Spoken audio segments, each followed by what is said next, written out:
Hello friends, पुन्हा एकदा तुमच्यासाठी फिरतो मी. आजचा जो टूर आहे तो होणार आहे औरंगाबादपर्यंत. एका फॅमिली फंक्शनसाठी आम्ही औरंगाबादला जात आहोत. तर औरंगाबाद आम्ही ॲक्च्युली चाललो आहोत धुळ्याला, पण औरंगाबादमध्ये जिथे जिथे आम्ही फिरणार आहोत ते सगळं कवर करून तुमच्यापर्यंत पोचवण्याची जबाबदारी माझी आहे. सो भेटूया आता रस्त्यामध्ये.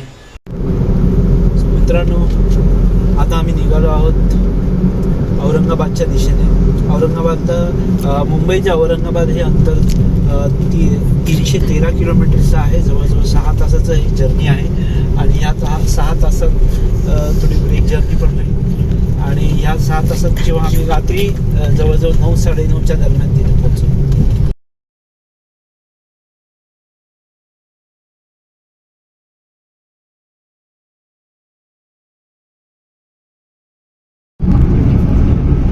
आता आपण समृद्धी महामार्गाला लागलेलो आहोत. हा घोटी रोडवरून आलं की शिर्डीला जेव्हा आपण घोटी रोडकडून येतो राईट मारून, त्यावेळेला मध्येच एक सर्कल आहे, तिथूनच समृद्धी महामार्ग सुरू होतो. आणि इथून आता जवळपास 150 किलोमीटर दाखवत आहे आणि खूपच सुंदर हा रस्ता. सो मित्रांनो, फायनली आता आम्ही समृद्धी महामार्गावर आम्हाला हे फूड कोर्ट आणि पेट्रोल पंप दोन्ही मिळालं आहे. सो आता इथे फ्युलअप केलं आहे, थोडंसं इथे खाऊ काहीतरी आणि मग पुढच्या प्रवासाला जाऊ.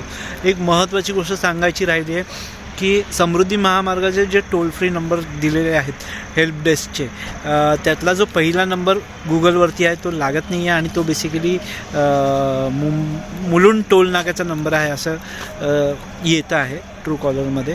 सो तो फोन पण लागत नाही, पण दुसरा नंबर आहे तो लागतो आणि त्या नंबरवरून आम्हाला खूप चांगली मदत मिळाली. रूम छान आहे. रूम हा मला मिळाला अगोडामधून. यू वोंट बिलीव्ह की हा रूम मला मिळाला आहे 750 रुपयाला.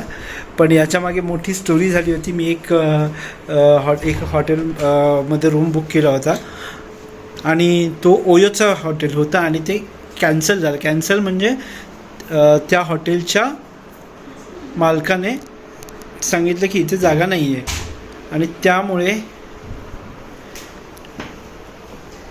अगोडाने मला पूर्ण पैसे पण रिफंड दिले, प्लस हे बाथरूम छान आहे.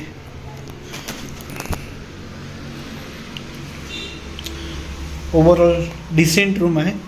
आणि अगोडाने मला पैसे पण रिफंड केले आणि प्लस जेवढे पैसे मी भरलेले 1000 रुपीज तेवढे अगोडा कॅश म्हणून मला दिले आणि ते मी 1000 रुपीज रिडीम केल्यावर हा 1700चा रूम मला 700 रुपयात पडला. So this is the story. मित्रांनो, आता वाजलेत सकाळचे 7:45 आणि आम्ही निघालो आहे ग्रीष्णेश्वर महादेव टेम्पल, जे 12 ज्योतिर्लिंगापैकी एक आहे. तर सगळ्यात आधी तिथे जाऊ, त्याच्यानंतर वेरूळ लेणी आहेत ते बघण्यासाठी. सो तिथे काही ड्रेस कोड आहे किंवा काही त्याबद्दलच्या डिटेल्स मी लवकरच देईन.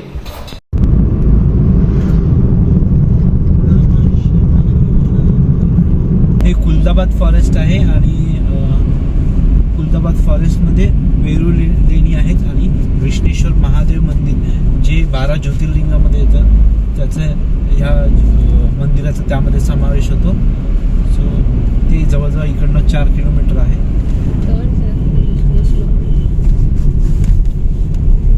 शार्प टर्न्स आहेत, घाट त्याचा रस्ता आहे. केला काय?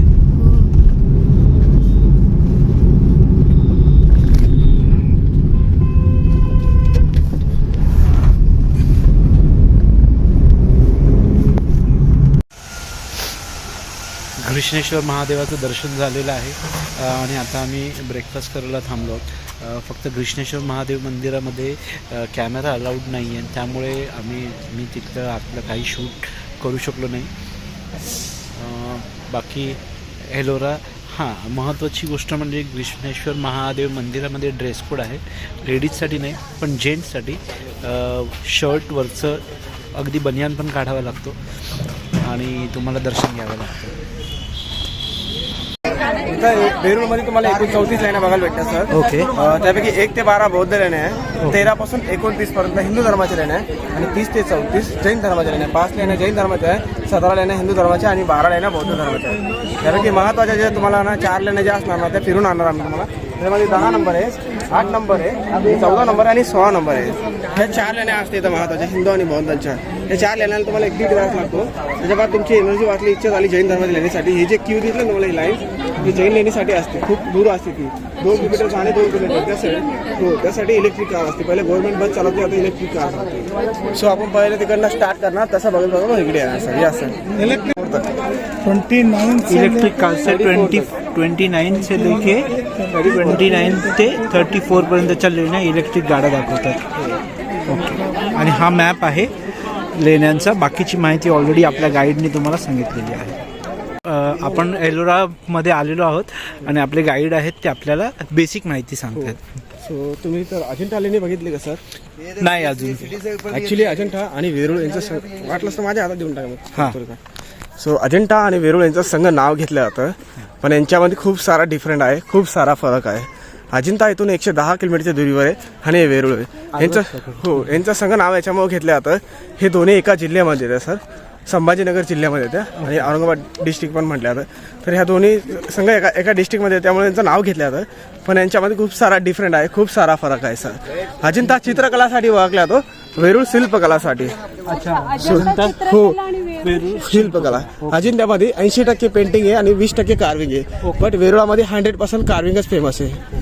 सो अजिंठ्याच्या ज्या केव आहे त्या तिथं एकाच धर्माची लेणी ओनली बुद्धिझमची. तिथं गौतम बुद्ध भगवानाची बायोग्राफी दाखलेली पेंटिंगमध्ये. हो, वेरूळामध्ये तुम्हाला 3 धर्माचा संगम बघायला भेटतो, बौद्ध, हिंदू आणि जैन. जसं प्रयागराजमध्ये 3 नदीचा संगम आहे ना, तसं वेरूळात 3 धर्माचा संगम आहे, बौद्ध, हिंदू आणि जैन. सो अजिंठ्याच्या ज्या लेण्या आहेत त्या BC मध्ये येतात सर, बिफोर क्राइस्टमध्ये. हो, वेरूळच्या ज्या लेण्या आहेत त्या AD मध्ये येतात सर, आफ्टर डेट क्राइस्टमध्ये. हो, अजिंठाच्या लेण्या BC मध्ये, हो, बिफोर क्राइस्ट आणि आफ्टर क्राइस्ट. हो, हो. सो अजिंठा 200 BC मध्ये येतो. अजिंठा सुमारे 2200 वर्ष पुराण लेण्या आहे अजिंठाच्या. हो, वेरूळच्या ज्या लेण्या ह्या 1500 वर्ष पुराणा मॉन्युमेंट आहे, यानी की अजिंठा वेरूळपेक्षा पण ओल्ड आहे. सो अजिंठ्याच्या लेण्यांना डिस्कोर करण्यात आलं होतं. ब्रिटिश ऑफिसर होता जॉन स्मिथ नावाचा, त्याने अजिंठ्याच्या लेण्याचा डिस्कोर केलं होतं, त्यामुळे त्याचं नाव घेतलं जातं. हे जे गाव आहे ना, हे राजा महाराजाचं गाव आहे. छत्रपती शिवाजी महाराजांचे आजोबा मालोजी राजे भोसले त्यांचं हे प्रॉपरली गाव आहे. त्यांचं नेटवर्क प्रेक्स आहे, तर मग इथं त्यांचा नेटवर्क होता, त्यामुळे इथं काही इथल्या लेण्या ऑलरेडी ओपन होत्या. अजिंठ्याच्या लेण्याला डिस्कोर करण्यात आलं होतं. ब्रिटिश ऑफिसर होता जॉन स्मिथ नावाचा, त्याने अजिंठ्याच्या लेण्याचा डिस्कोर केलं होतं. तर अजिंठ्याच्या विलेजला अजंता याच्यामुळे म्हटलं जातं, कारण की त्याला डिस्कोर करण्यात आलं होतं. त्याचं नाव गाव कोणाला काही माहीत नव्हतं, त्यामुळे त्याला अजंता म्हटलं जातं. अजंता मीन्स त्याला कोणी ओळखत नाही. अजंता एक अंजान आहे, नो बडी नोस सर. हो, हे जे गाव आहे ना, ह्या गावाची सुरुवात होती सर एलापूरपासून. पहिले ह्या गावाचं प्राचीन नाव होतं एलापूर. एलापूरचं एलोरा झालं आणि एलोराचं मग वेरूळ झालं आहे.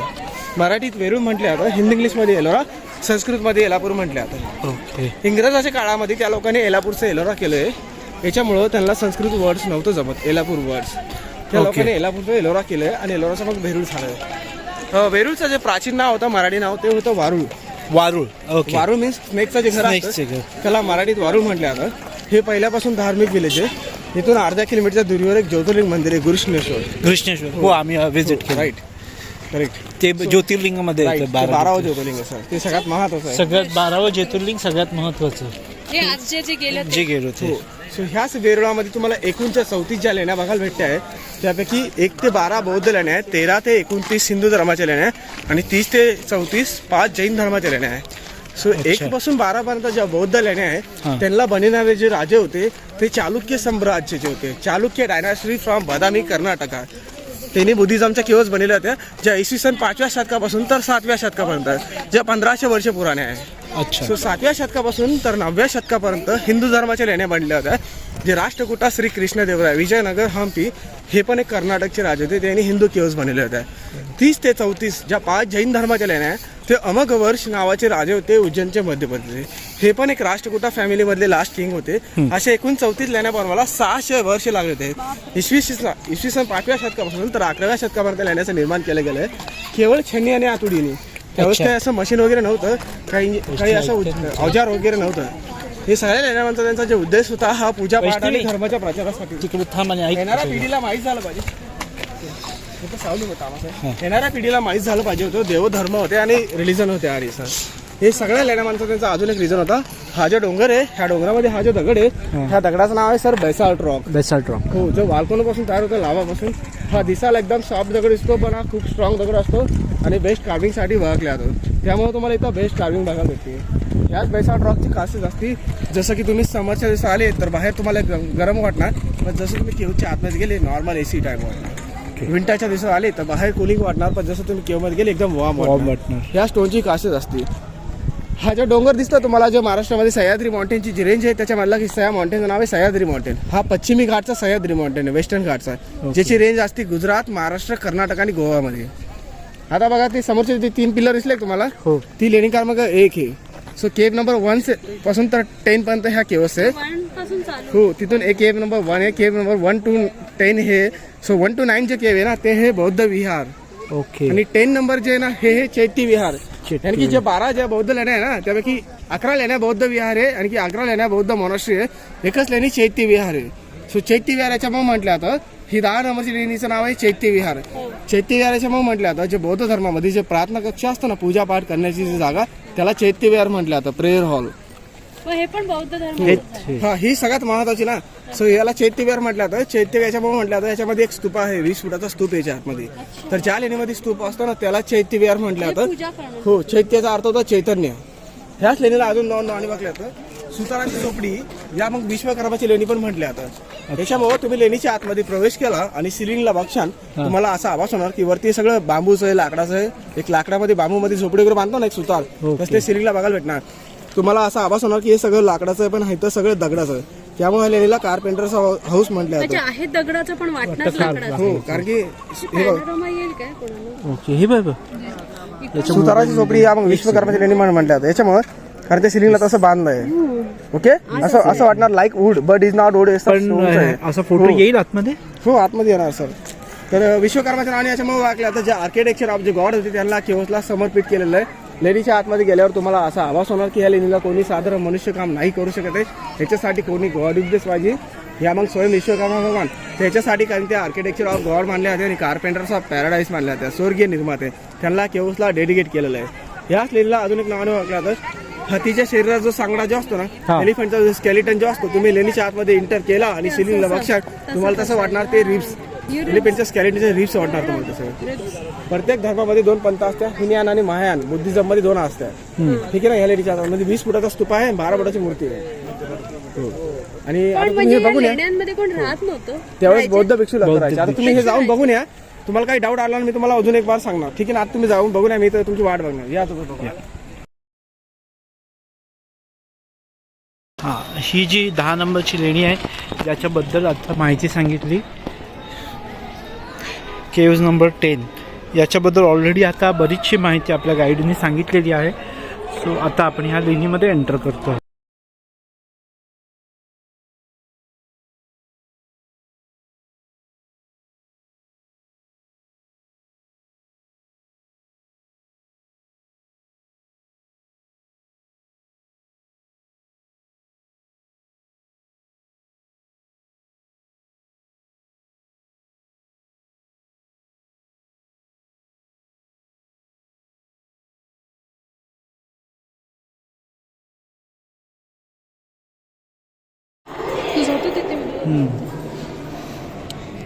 जी माहिती सांगितल्याप्रमाणे हे का वुडन नसून स्टोनचं इफेक्ट आहे. आणि ही जी लेणी आहेत हे एलिफंट रिप ज्याबद्दल जे आमचे गाईड सांगत होते ते आहे. आणि हे एक प्रार्थना स्थळ आहे. सो आता इथे आपण सुंदर लेणी आहे. इथून जे दिसतं तेच वरती त्याच्यामुळे तुम्हाला जायचं जाऊ शकत नाही. वरचा जो लाकडाचा दरवाजा आहे त्या लाकडाच्या दरवाजाच्या वरती ते कमान दिसली तुम्हाला विंडो टाईप जसा पिपळाचा पानाचा जो डिझाईन असतो सेम डिझाईन तुम्हाला तिथं बघायला भेटते. ती दिसली का? त्यांच्या उजव्या बाजूला एक मंदिर दिसलं का आणि एक डाव्या बाजूला. सो उजव्या बाजूला मंदिर आहे ते हे दक्षिण भारत बोधिसत्व डाव्या बाजूला जे मंदिर आहे ते उत्तर भारत बोधिसत्व आहे. आता दक्षिण भारतात जेवढे पण मंदिर असतात त्यांच्यावरती एक गोपूरचं स्ट्रक्चर असतं जे तुम्हाला उजव्या बाजूला बघायला भेटते. डाव्या बाजूला मंदिर जे असतं ना ते उत्तर भारतीय मंदिर जे कळसावाला असतं शिखरावाले ते तुम्हाला इकडे असं स्ट्रक्चर बघायला भेटते. त्या स्ट्रक्चरच्या आतमध्ये छोटे छोटे जे माणसं आहे झूम करून टाका असतात. तर डाव्या बाजूला बघा आर्यन पीपल दाखलेले आहे, आर्यन लोक, आणि उजव्या बाजूला द्रविडियन पीपल दाखलेले आहे. सो साऊथचे जे पीपल असतात ते द्रविडियन असतात, थोडेसे शॉर्ट असतात, चमकवाले असतात. त्या स्ट्रक्चरमध्ये तुम्हाला तसंच बघायला भेटते. आणि उत्तर भारतीय जेवढे मंदिर असतात ते कळसावाले असतात शिखरावाले शेपचे, त्या स्ट्रक्चरमध्ये इकडे आर्यन पीपल दाखलेले आणि तिकडे द्रविडियन. ह्या दोन्ही टेम्पलला बघून समजलं त्यावेळी जे मेकिंग टायमाला जे आर्किटेक्चर होते ते साऊथ इंडियाचे आणि नॉर्थ इंडियाचे दोन्ही पण होते, आर्यन आणि द्रविडियन. आता ते कमानीच्या वरती तुम्हाला एक मेल आणि दोन फिमेल दिसले दोन्ही साईडने. त्यांना गंधर्व स्टॅच्यू म्हटलं आता, जसं की वेलकम करताना दाखवलेलं. त्यावेळेस वेलकम लिहायची प्रथा नव्हती तर असे गंधर्व स्टॅच्यू दाखवतात. त्याला तुम्ही एंजल्स पण म्हणू शकता. आता या लेणीचा सगळ्यात महत्वाचा पॉईंट तो कमानीच्या आतमध्ये जो जाळीवाला गोलविंडो दिसला का, त्याच्या आतमध्ये जो जायचा जो गोलविंडो आहे तिथून सूर्याचे जे किरणे असते ना ते सनसेटच्या टायमाला गौतम बुद्ध भगवानाच्या चरणापासून तर फेसपर्यंत नॅचरल लाईट जाते. मध्ये जी मूर्ती ना त्या मूर्तीच्या चेहऱ्यावरती सूर्याची किरणे जाते तेव्हा असं फील होतं त्यांना ते स्वयं इनलाइटमेंट भेटतं. ते अदर डेज ना वर्षातून दोनदाच होतं, 10 मार्च आणि ऑक्टोबर 3. 3 ऑक्टोबरला आणि 10 मार्चला तेव्हा त्यांच्या चेहऱ्यावरती सूर्याची किरणे जाते तेव्हा असं फील होतं त्यांना ते स्वयं नॉलेज प्राप्त होतं. ते अदर डेज माझ्याकडे फोटो लागू शकत नाहीये का? आहे ना फोटो माझ्याकडे दाखवतो मी तुम्हाला. हे 1 ते 6 लेणी आहेत आणि खूपच सुंदर आर्किटेक्चर आहे. बघू शकतो वरती कॅनोपी आणि त्याच्यावरून पाणी पडतं आहे. सो खूप सुंदर प्रकारे यांनी केलेलं आहे. सो कॅनोपी पण त्यावेळेला त्यांनी स्टोनमध्येच बिल्ड केली होती. ओके, सो हे इथलं मेन हायलाईट आहे, मेन अट्रॅक्शन आहे. लेणी क्रमांक 16 आहे. याला कैलासच्या नावाने ओळखलं जातं. ॲक्च्युली कैलासाचं हे लोकल नाव आहे. कैलास जे असतं ना भगवान शंकराचं जे निवासन असतं ते हिमालयामध्ये असतं, मानसरोवर असतं, ते खूप उंच दर्जावर असतं. त्या काळी तिथं कोणी जाऊ नव्हतं शकत. आर्किटेक्चरने कैलासमध्येचा उद्धार इथं केला आहे आणि भगवान शंकरला डेडिकेट केलं आहे. सो हे लार्जेस्ट मोनालिथिक रॉक टेम्पल आहे इन द वर्ल्ड स्ट्रक्चर. ह्या जगात एका दगडामध्ये कोरीकाम झाले आहे, एका सिंगल रॉक्समध्ये, ते पण from top to bottom. Basically कोणत्या पण व्यक्तीला घर वगैरे बांधत असलं ते सुरुवात तो खालून करतो मग वरपर्यंत घेऊन जातो. मंदिरात जे वैशिष्ट्य आहे ते हे आधी कळस नंतर पाय, पहिले टॉप बांधला आहे नंतर बॉटम बांधला आहे. मंदिराला निर्माण होण्यासाठी 200 वर्ष लागले. 10 पिढ्यांनी मिळून 200 इयर्स, 10 जनरेशन मिळून 200 इयर्सचं वर्क केलं आहे. हे जे मंदिर जे ना एक चॅरिट जे असतात, एक रथाच्या आकारामध्ये मंदिर बांधलं आहे आणि त्या रथाला सपोर्टिंगसाठी जे व्हील असतात त्या जागी आर्किटेक्चरने ॲनिमल्स यूज केलेले आहे. तुम्ही मंदिराची परिक्रमा केली तर 4 दिशांनी तुम्हाला हत्ती बघायला भेटणार. असं वाटणार तुम्हाला हत्तीच्या खांद्यावर पूर्ण हा रथ आहे. कोणाचं सूर्य मंदिर आहे ना सन टेम्पल, त्याला व्हील दाखले बघा, ते पण एक रथ आहे आणि हे पण एक रथ आहे. त्याला व्हील दाखले, इथं व्हीलच्या जागी ॲनिमल्स आहे, इथं पूर्ण हाती आहे. तर हातीच्या एलिफंटच्या शोल्डरवर पूर्ण हा रथ आहे असं वाटणार तुम्हाला. मंदिरच्या आतमध्ये पिवळा कलर दिसला का, पिवळा कलर मंदिराला 2 वेळेस कलर झालेला आहे. पहिले राष्ट्रकूटा कृष्णाने केला होता 9व्या शतकात, सैनीचे कलर केला होता, तो पूर्ण व्हाईट कलर केला होता. याच्यामुळे भगवान शंकराचं जे निवासन असतं ना ते हिमालयामध्ये असतं आणि ते पूर्ण बर्फात असतं व्हाईट. त्यामुळे आर्किटेक्चरने फर्स्ट व्हाईट कलर केला होता. तर हा पावसामुळे निघून गेला. तर याला महाराणी अहिल्याबाई होळकर जी इंदोरची राणी ना त्यांनी त्या ज्योतिर्लिंग मंदिराचं जीवन उद्धारचं काम केलं होतं 18व्या शतकात. हा अहिल्याबाई होळकर, त्याच वेळेस त्यांनी हा मंदिराला कलर करायला लावला पण हा पावसामुळे निघून गेला. सो आता तुम्ही जिथं उभा ना हा मंदिराचा दक्षिणी भाग आहे, हा मंदिराचा उत्तरी भाग आहे, हा पश्चिम आहे, हा पूर्व आहे. दक्षिण भारतामध्ये रामायण घडलं होतं त्यामुळे मंदिराच्या दक्षिणी साईडला आर्किटेक्चरने रामायण दाखलेलं आहे. इकडं उत्तर भारतामध्ये महाभारत घडलं होतं कुरुक्षेत्र, त्यामुळे मंदिराच्या उत्तरी साईडला महाभारत दाखलेलं आहे आर्किटेक्चरने. दक्षिण भारतामध्ये भगवान विष्णूला सगळ्यात जास्त फॉलो केलं जातं त्यामुळे मंदिराच्या दक्षिणी साईडला विष्णू पुराण दाखलेलं आर्किटेक्चरने. आणि उत्तर भारतामध्ये भगवान शंकराला सगळ्यात जास्त फॉलो केलं जातं त्यामुळे मंदिराच्या उत्तरी साईडला शिवपुराण आहे. ओके, आणखी मंदिराच्या दक्षिणी साईडला वैष्णवी आहे आणि मंदिराच्या उत्तरी साईडला शैविझम आहे. ओके, सो हा जो पिल्लर दिला आहे तुम्हाला, पिल्लर समोर बघा, हो पिल्लर, तो ध्वजास्तंभ आहे. हा मंदिराचा दक्षिणी साईडचा स्तंभ आहे. या स्तंभाच्या वरती ते तुटलेली वस्तू दिसली तुम्हाला, हो विष्णू भगवानाचं जे व्यापन असतं ते सुदर्शन चक्र असतं. पूर्वीच्या काळात त्याच्यावर सुदर्शन चक्र होतं पण ते तुटून गेलंय. असं सेम पिल्लर इकडे डाव्या बाजूला बघायला भेटणार. डाव्या बाजूच्या पिल्लरवर आजबी शंकराचं जे व्यापन असतं ते त्रिशूल असतं. सो डाव्या बाजूच्या पिल्लरवर आजबी तुम्हाला त्रिशूल बघायला भेटणार. हा ध्वजास्तंभ आहे, तिकडे कीर्तिस्तंभ आहे. या पिल्लरच्या पाशी गेले ना तुम्ही आता, ओके, खाली डाऊन शेपला अशी मोठीशी गॅलरी, त्या गॅलरीच्या उजव्या बाजूला विष्णू पुराण आणि डाव्या बाजूला शिवपुराण. हे मुख्य मंदिर आहे. आता जाऊन तुम्ही बघूया. हे सगळं ग्राउंड फ्लोअर फिरल्याच्या बादमध्ये वरती फर्स्ट फ्लोअरवर वरचा जो कळस दिसला तुम्हाला, त्या कळसाच्या अॅक्युरेट खाली एक शिवलिंग आहे, त्याला गर्भगृह म्हटलं आता. आणि गर्भगृह येण्याच्या पूर्वी एक सभामंडप लागतो. तो सभामंडपच्या आतमध्ये गेल्यावर सिलिंगला भगवान शंकराची 3D वाली स्टॅच्यू, त्या स्टॅच्यू तुम्ही 4ही अँगल बघितलं तुम्हाला असा आभास होणार की भगवान शिवजी साक्षात तुम्हाला बघतोय. आणि एक नंदी मंडप आहे आणि एक हे समोर गॅलरी आहे. ह्या गॅलरीला तुम्ही हे समजू शकते, एक रथात जो ड्रायव्हर असतो ना आपण त्याला सारथी म्हणतो, ती सारथीची जागा आहे ती. ठीक आहे ना सर. सो हे मुख्य मंदिराला जाऊन तुम्ही दर्शन किती करा. वेळ लागला? त्याला अर्धा पाऊण तास लागणार. पाऊण तास. सो मित्रांनो, हे बालाजी आहेत, ज्यांनी आम्हाला जे इथले लोकल गाईड आहेत त्यांनी आम्हाला इथल्या बरीचशी चांगली माहिती दिली आहे. यांचा नंबर मी शेअर करतो. सो बालाजी, कृपया तुमचा नंबर सांगा. 9503227586. या नंबरवर कॉल करून तुम्ही यांना भेटू शकता आणि हे तुम्हाला खूप चांगली माहिती देऊ शकतात, खूप चांगल्या प्रकारे. आणि इनफॅक्ट जेव्हा आम्ही आतमध्ये आलो तेव्हा आम्हाला बुकिंग करायला पण ऑनलाईन यांनी खूप चांगली मदत केली. So thank you Balaji. भेटू आपण. Most welcome. चालू ठेवा. धरण ही पानचक्की 300 वर्ष जुनी आहेत, 1977 सालची. सो ती आता आपण बघणार आहोत. सो ही पाण्याची सिस्टीम बनवली होती. पानचक्की गाइड कितना?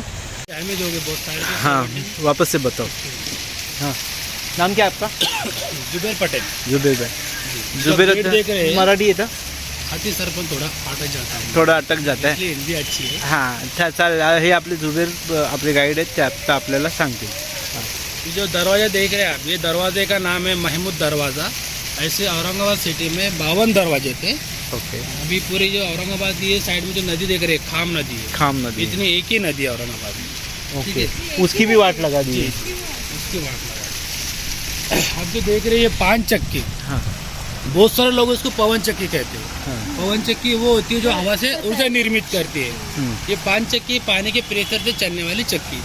जो हम पुराने ज़माने में जो अनाज पीसते चक्की के ऊपर, वो चक्की यहाँ पर पानी के प्रेशर से चलती है, इसलिए इसको पान चक्की ऐसा कहा जाता है. कळलं ना? ठीक है. जी जी जी. वो रूम के अंदर जाएंगे हम, तो देखेंगे. आप जो देख रहे हैं ऊपर जो पानी गिर रहा है, ये पानी यहाँ से 6 किलोमीटर दूर एक वर जटवाड़ा गांव है, उस गांव के पहाड़ी के ऊपर से एक नहर के द्वारा पंचकी में पानी ला गया है. अच्छा. ये पानी साल के 12 महीने कंटिन्यू चलता रहता है. इतना है कि गर्मियों में थोड़ा सा कम हो जाता है, लेकिन 350 साल से अभी तक कभी बंद नहीं हुआ. 350 अच्छा, साल. तो ये कंटिन्यूस नया पानी आ रहा है? जी मैडम. वही पानी नहीं रिसाइकल नहीं आ रहा है? नहीं नहीं. अभी आप वही आप देखो, ऊपर से पानी आ रहा है, हाँ. ये हाउस में गिर रहा है, हाउस वर्फुल होके नीचे गिर रहा है यहाँ, और ये नाली से पानी बह के बाजू में रिवर में चले जाता है. बट वो इस्तेमाल करते उस हैं? जमाने में इसको इस्तेमाल करते थे तो अभी? यूज करने के लिए. अभी नहीं करते ना. अभी ये पूरा पानी वेस्ट जाता बोका बघ ना, एकदम वेगळ्या कलरचं ह्याच्या मागे. इस्तेमाल करना चाहिए ना, अगर नहर से आ रहा है त्याच्या तो मागचा अच्छा बोका है. बघ जाऊन, त्या है. उस ह्याच्या जमाने में मागे. इस्तेमाल करते थे मैडम. आज तो नहर का ये पानी तो कोई दाखव पीता नहीं, दीजिए. सबको फिल्टर पानी चाहिए. तो बघ ना, बोका कसं आहे. ओके. एवढं पाणी वेस्ट जात आहे. ते त्या जमान्यात वापरत होते, पण आता ह्या जमान्यात लोकांना काय आहे? जमाना तो- चेंज झाला ना. अभी फिर इधर पीने का पानी का सोर्स क्या है? फिल्टर पानी आता है महानगर पालिका से, पर कहाँ से आता है वो? कहीं कहाँ? जायकवाड़ी डैम. अच्छा, जायकवाड़ी डैम से आता है. और ये पानी भी जाकर वहीं पे जाता है डैम में. अच्छा, ये भी जायकवाड़ी डैम में ही जाता है. ओके. अभी इसको लॉक मार के रखा हुआ है. हाँ आप देख रहे हैं अंदर जो पाइप में पानी प्रेशर से गिर रहा है. हाँ. क्या होता है, प्रेशर से जो पानी गिरता है पंखे के ब्लेड के ऊपर. अब पंखा का ब्लेड घूमता है, अभी ब्लॉक करके लॉक रखते किया ब्लेड. जी मैडम, आज शुक्रवार रहता है ना, टिकट काउंटर आज बंद रहता है. हैं. अच्छा. जो है कि ये लोग जो टेंडर दिए हुए हैं इनको टेंडर, ये लोग बंद करके रखते हैं. मतलब लोग फ्री में घूमती हुई चक्की ना दे. आज आपण फ्रीमध्ये आलो आतमध्ये. हाँ, हमारे जो पुराने ज़माने में जो घर पे जो चक्की रहती थी, उसके लकड़ी का हैंडल रहता था, हम हाथों से घुमाते थे. बराबर है. ये चक्की पानी के प्रेशर से घूमना चाहिए, इसलिए इसकी मशीन बना हुआ है. बट ये रोज चालू रहती है. जी मैडम. अब अगर आप आज फ्राइडे दोपहर के बाद में आएंगे ना, हाँ. आपको जब टिकट निकालना पड़ेगा, जब आप घूमते हो उसकी बेच अच्छा, इसके लिए टिकट नहीं है. जी. आज फ्राइडे को पूरा दिन बंद रहता है क्या टिकट? दोपहर से 2 बजे तक ओके नमाज होती है ना, नमाज के बाद में चालू हो जाता है. ओके. ये जो मटेरियल है, ये 5 धातुओं को मिलाकर बना हुआ है. अगर खाली लोहा रहेगा तो पानी में खराब हो जाएगा. 350 साल पुराना ये, जैसा था आज भी वैसा ही. पानी के प्रेशर से पंखा घूमता रहता है. सेंटर में जो एक्सल है, इसी एक्सल को इसके ऊपर में चक्की बिठाई हुई है. मतलब हाथों से घुमाने की जरूरत नहीं. हा पंखा फिरतो आणि वरच्या रूम मध्ये चक्की है. चक्की आहे. पूरी वाटर प्रेशर से घूमती रहती है. येऊ शकतो. त्याला एवढं इम्पॉर्टन्स दिलं नाही. तीच गोष्ट केरळला वगैरे अच्छा हे बघ ना, सी दिस तो रोज ये फिरते, तो रोज ये घूमती है. तो आटा आपने पिसवाते हैं कि नाही नाही नहीं?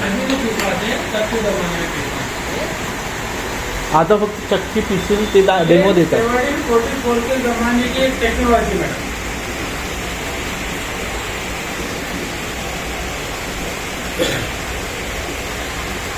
जी इधर गरीबों को खाना दिया जाता था क्या? हां ये पंचकीर्ण बनाई किस लिए? हजरत बाबाशाह मुसाफिर ये प्रॉपरली आगे नहीं थे, ये थे बाबा रशियन थे. रशियन. जी, रशियन से घर के बाद बुखारा होके जब औरंगाबाद सिटी में आए थे, तब औरंगाबाद का नाम था खड़की. खड़की इसलिए था कि यहाँ पूरा पहाड़ी एरिया था, पानी बिल्कुल भी नहीं था एकदम यूज करने के लिए.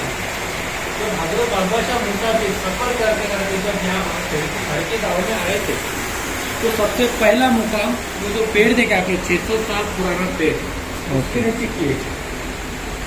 भाई पहले बाबाओं को लोग बहुत मान देते थे, बाबा है. तो यहाँ के जो गांव वाले थे, खड़की गाँव वाले, उन्होंने बाबा को अपने प्रॉब्लम बताया, हमारे पानी नहीं यूज करने के लिए कुछ भी नहीं.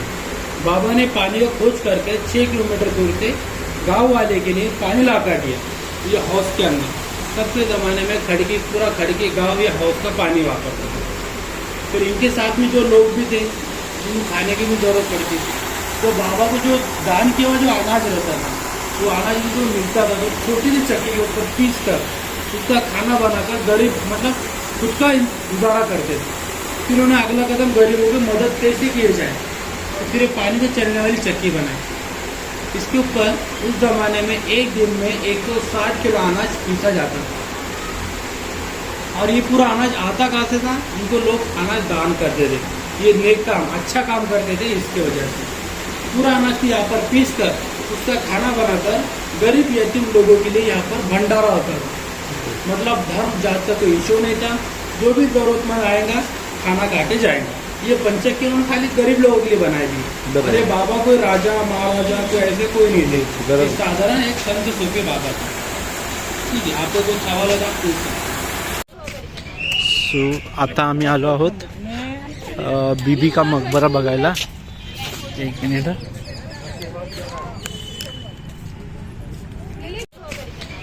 सो आता आम्ही आलो आहोत बीबी का मकबरा बघायला. एक मिनिट. बद्दल तुम्हाला पूर्ण माहिती देतोय. आतमध्ये एक समाधी आहे, कबर आहे, जी समाधी तुम्हाला वरून बघता येईल. खालचा दरवाजा बंद आहे आणि गॅलरीमधून समाधी बघण्याचं कार्य हे तुम्हाला करायचं आहे. याला म्हणतात बीबीचा मकबरा. ही औरंगजेबाची पत्नी मात्र मुलानं बांधली आईसाठी. हे औरंगजेबाच्या मुलाने बांधली त्याच्या आईच्या आठवणीसाठी. आईचं नाव रबिया दुराणी, मुलाचं नाव आजमशाह. आजमशाह औरंगजेबाचा मुलगा. हे ताजची कॉपी आहे. ताज फार मोठा हा छोटा. ताज षटकोनीमध्ये हा चौकोनीमध्ये. पूर्व पश्चिम उत्तर दक्षिण कोणत्या साईडनं बघा सेम दिसेल. ताजची जी उंची आहे 210 फूट, इथली उंची 135 फूट. म्हणून याला दक्षिणेचा दख्खनचा मिनी ताज म्हणतात.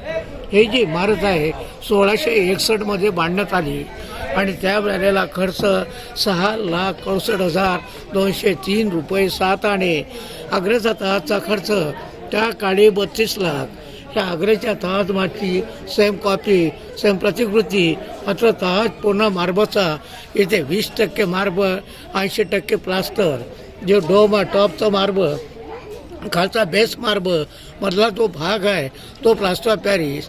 प्लास्टर ऑफ पॅरिस असं बनवलेलं आहे जी समुद्रामध्ये शांग, कावडी, शिंपी, बेवलकोट, सगजिरा, गूळ, उडीदची डाळ, चुना आणि गाम असं ग्राइंड करून पिसून फक्त कवर आहे. आतमध्ये लाल आणि काळ्या रंगाचा दगड आहे. आतमधला टोटल परिसर 34 एकर, 32 बगीचे. याचे पूर्ण इमारतीचं काम 10 वर्षात पूर्ण करण्यात आलं आणि काम 2 इंजिनियरनं केलं. त्यांचे नावे आहेत हंस पत्राय आणि काताउल्ला. एक बेंगाली एक इराणी. जसं ताज कंप्लीट झाला नंतर त्या इंजिनियरचे हात कापण्यात आले. इथं मात्र तसा प्रकार झालेला नाही आहे. आजूबाजूला 4 मिनार उभे आहेत. हे मोगलांचं प्रतीक आहे. 30-35 वर्षापूर्वी हे ओपन होते. 2 लेडीज आत्महत्या केली म्हणून ते बंद केलेले आहेत. ताज आणि याच्यामध्ये अतिशय महत्त्वाचे फरक आहेत. ताजच्या पाठीमागे यमुना नदी आहे, इथं डोंगर आहे. ताजमध्ये फ्रंट साईडवर कुराण लिहिलेलं आहे, इथं कुराण नाही आहे. ताजचा जो सेंटर डोम तो मिनारपेक्षा उंच आहे, इथं मिनार उंच आहेत, सेंटर डोम खाली आहे. ताजमध्ये वर जाताना मस्जिद नाही, 10 बाजूला एक मस्जिद दाखवलेली आहे. ताजमध्ये ओपन गार्डन आहे, इथं भिंती दाखवल्या आहेत. ताजचं जे मार्बल आहे इटालियन मकराना प्युअर क्वालिटी, हे जयपूर राजस्थान. ताज 1631 कंप्लीट झाला. हा 1661 ताज आणि याच्यामध्ये 30 वर्षाचा फरक आहे. ताजमध्ये एका दिवसाला 22,000 लोक 22 वर्षासाठी काम करत होते. इथे 10,000 10 वर्षासाठी. ताजमध्ये 2 समाधी आहेत खाल्याडेकवरती. इथे मात्र एकच समाधी जी औरंगजेबाची पत्नी, औरंगजेबाची स्वतःची कबर खुलता बांधला, जी 14 रुपये 75 पैसे त्या समाधीचा खर्च. एवढा मोठा बादशाह असून तो टोपी शिवत होता, कुराण देत होता आणि ते विकत होता. 1707 वाढल्यानंतर त्याच्या खजान्यामध्ये 14 रुपये 75 पैसे होते म्हणून त्याची सिंपल समाधी मातीमध्ये खुलता बांधला पाहायला मिळेल. औरंगाबादचं पलना खडकी. आज औरंगाबाद सिटीमध्ये जर हिंडलात असे 52 गेट आहेत. दुसरं नाव फतेनगर, तिसरं नाव औरंगाबादवरून औरंगाबाद झालं आणि चौथं नाव संभाजीनगर. प्रत्येक बिल्डिंगच्या समोर असा वॉटर टँक आहे, मात्र खाली आहे. त्याने सिस्टीम म्हणून ठेवली. पाणी मात्र कोणी आणू शकले नाही. ना मोगल, हैदराबादचे निजाम, अंग्रेज, आताचं भारत सरकार. वरचे आणि खालचे जे फाउंटन आहेत ते सर्व बंद आहेत. पूर्वी चालू होते का? कधीच नाही. वरची मस्जिद आहे, खाली एक मस्जिद आहे. मस्जिदमध्ये प्रवेश नाही आहे आणि वरची मस्जिद त्याच्यासोबतने बांधली. हैदराबादच्या निजामाने राज्य केलं. 377 लोक ॲट ए टाईम इथं नमाज करू शकतात. इथं नमाजसुद्धा अलाउड नाही, कारण नॅशनल मॉन्युमेंट आहे. जेवढं फ्रंट बाजू गार्डन आहे एवढं बॅक साईडला गार्डन आहे. याला मोगल गार्डन म्हणतात. आणि ताज जो बांधला तो शहाजहान मुमताजसाठी, ते पत्नीचं प्रेम. इथं मात्र मुलानं आपल्या आईसाठी बांधलं, ते आईचं प्रेम. सासू आणि सुनीचा खेळ आहे इंडियामध्ये.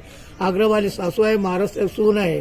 ते शहाजहानची पत्नी, हे औरंगजेबाची पत्नी. शहाजहानचा मुलगा औरंगजेब, औरंगजेबचा मुलगा आझमशाह. शहाजहानच्या पोत्यानं बांधलं आपल्या आईसाठी.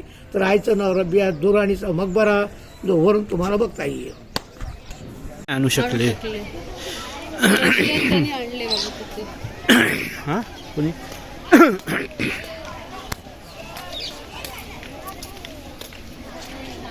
तर आपण पूर्ण एकदा एक राऊंड घेऊया बीबी का मकबराचा.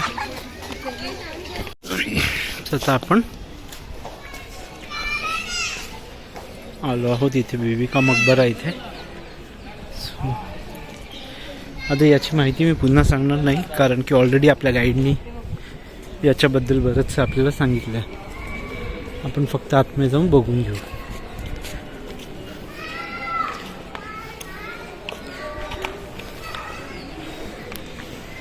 त्यांनी सांगितल्याप्रमाणे हा गेट बंद केला. इथे एक समाधी आहे.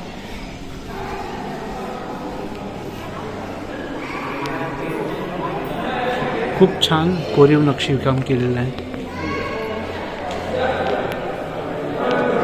काही मार्बलमध्ये आहे, काही POP मध्ये आहे.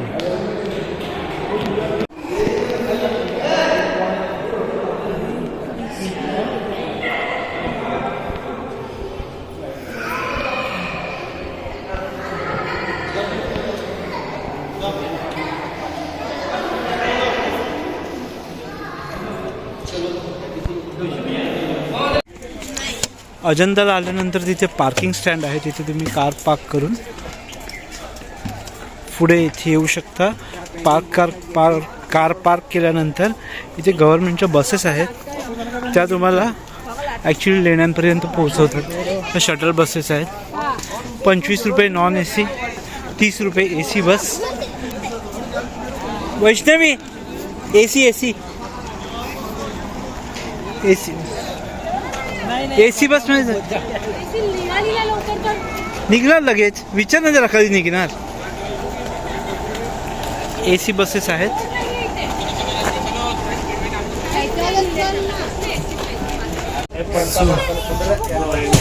ST बसेस आहेत, त्या पकडून तुम्ही जाऊ शकता. ॲक्च्युली गव्हर्नमेंटने गाडी लेणीपर्यंत घेऊन जाणं बॅन केलं आहे, कारण की जे पेंटिंग्स आहेत त्या खराब होतात. त्यामुळे गव्हर्नमेंटच्या बसेस चालतात आणि ह्या बसेस तुम्हाला लेण्यांपर्यंत घेऊन जातात. अजंता लेण्या जिथे गाडी सोडते तिथून तुम्ही एंटर केलं तर तुम्हाला 140 रुपये पर पर्सन तिकीट आहे. आणि असं या डोंगरावरती चढून जायचं आहे. आणि हा एक रस्ता आहे जो स्टेप्स नाही आहे, तो आम्ही हाच रस्ता घेतला कारण आमचा अनुभव आहे की वैष्णोदेवीला जाताना पण स्टेप्सने चढल्यावर दम लागतो आणि तुम्ही या रस्त्याने गेलात इझिली चढू शकता. नंतर काढून घेऊया. ही अजंताची लेणी आहेत, पूर्ण या डोंगरामध्ये ती कोरलेली आहेत, पाहू शकता तुम्ही.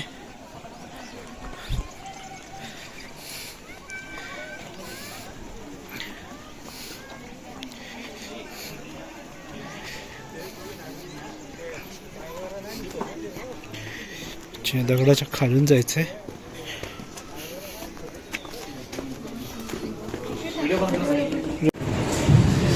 सो हे पद्मपाणी टेम्पल आहे.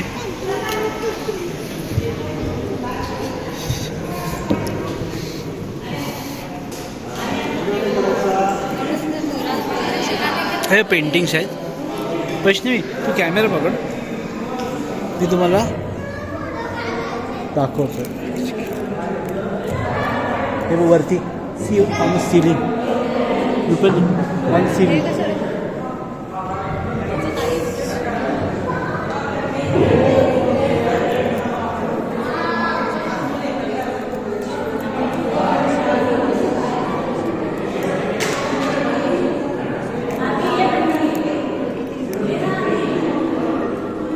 चार्जच नाही झालं, चार्जिंगला ठेवलेलं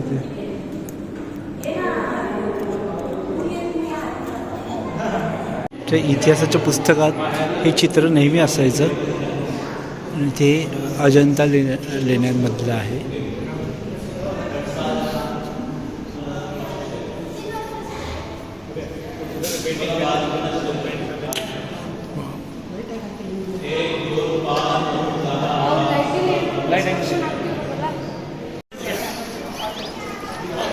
खूप चांगली माहिती सांगितली आहे आमच्या गाईडनी.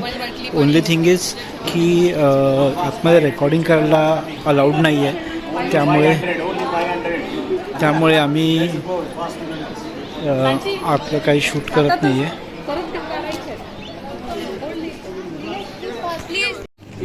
खूप सारे 3 डायमेन्शनल पेंटिंग्स आहेत आतमध्ये. फक्त आतमध्ये त्याचे फोटोग्राफ्स काढलेले आहेत, व्हिडिओ शूट करायला अलाउ नाही आहे. तर आपण बेसिकली जे रूल्स आहेत ते फॉलो करूया आणि त्यांचे फोटोग्राफ जे काढले आहेत ते मी शेअर नक्की करेन. आणि 3 डायमेन्शनल पेंटिंग्स खूप डिफिकल्ट असतात काढायला आताही बाय हँड, पण ह्यांनी BC बिफोर क्राइस्ट 500 BC मध्ये हे जे पेंटिंग्स केले आहेत ते खूप सुंदर आणि एकदम छान आहेत. खूप सुंदर आहेत या केव्ज. मित्रांनो, मी फक्त एकच सांगेन की ह्या केव्ज जर तुम्ही बघायला येत असाल तर गाईड नक्की करा, कारण इथे ज्या माहिती गाईडने आमच्या दिली होती ती म्हणजे ती मॅच करणं म्हणजे ती मी तुमच्यापर्यंत पोहोचवणं हे अशक्यप्राय आहे. कारण एकेका पेंटिंगला त्यांनी खूप चांगल्या रीतीने एक्सप्लेन केलं